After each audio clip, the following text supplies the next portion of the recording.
Once upon a time, there were 4 little rabbits who were named Flopsy, Mopsy, Cottontail, and Peter. They all wore bright little jackets and shoes with silver buckles on them. One day, the mother said to them, I'm going to the baker's to get some brown bread and buns. You little ones may go into the field or down the lane to play, but don't go into Mr. McGregor's garden. As soon as their mother left, Flopsy, Mopsy, and Cottontail, who were good little bunnies, went down the lane to gather blackberries. But Peter, who was very, very naughty, ran straight away to Mr. McGregor's garden and squeezed under the gate. Look at all this nice medicine and everything. So Peter Rabbit wandered around, gathering up a lot of nice fresh vegetables. Well, that's the kind of food that rabbits like. But just as he went around the end of the cucumber patch, who should he meet but Mr. McGregor? Uh-oh. There's that mean farmer. I must run away quickly. But, oh dear me, I seem to be lost. I can't find my way back to the gate. As Peter scampered away, Farmer McGregor ran after him, waving a rake and calling out, Stop thief! I'll catch you, you naughty rabbit! And then my good wife will cook you up into a rabbit stew. But Peter ran faster and faster. He might have gotten away altogether if he had not run straight into a gooseberry bush and got caught by the large buttons on his jacket. Little Peter Rabbit gave himself up for lost, and he shed big tears. And then up came Mr. McGregor. Now I've got you caught at last, Peter Rabbit. But Peter wriggled out just in time. And leaving his jacket behind him, he rushed into the tool shed and jumped into a sprinkling can. Oh my, that was a close call. This sprinkling can would be a wonderful place to hide if it didn't have so much water in it. Farmer McGregor was sure that Peter was somewhere in the tool shed. Perhaps hiding underneath a flower pot. And then an awful thing happened. From sitting in that cold water, Peter Rabbit had to sneeze. Oh, Mr. McGregor was after him in no time at all. And then Peter jumped out of a window, upsetting 3 plants. And we were safe for the moment. Peter sat down to rest a little bit. He was very, very tired.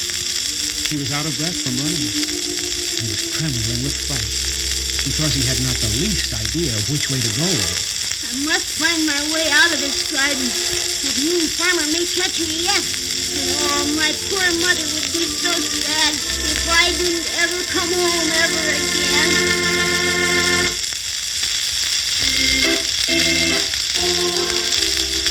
Peter Rabbit began to wander about, going lippity-lippity and looking all around to find the garden gate. He found a locked door in the wall, but there was no room for a fat little rabbit to squeeze underneath.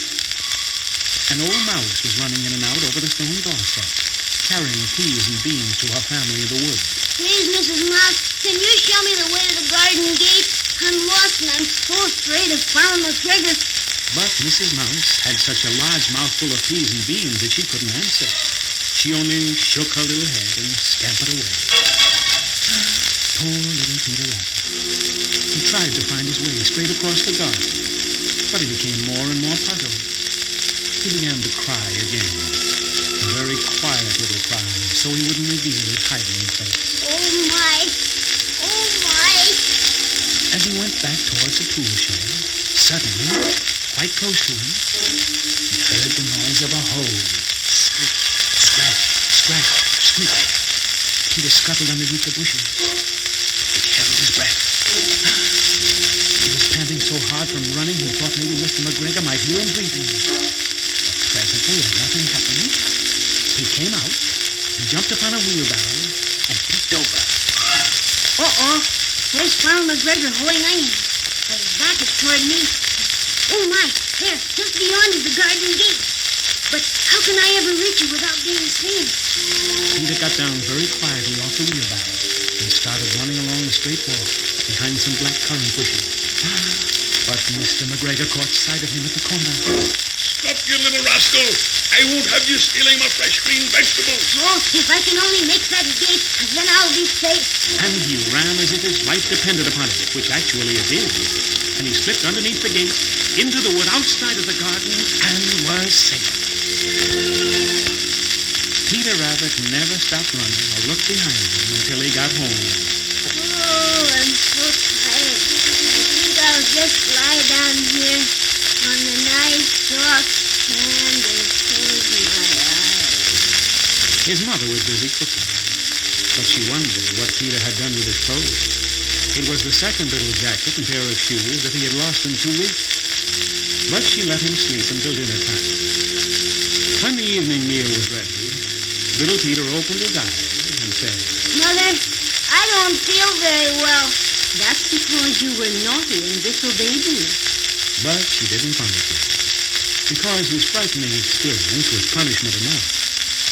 And Peter promised never to disobey his mother again. And that's the tale of Peter Rabbit and his adventures in Farmer McGregor's garden.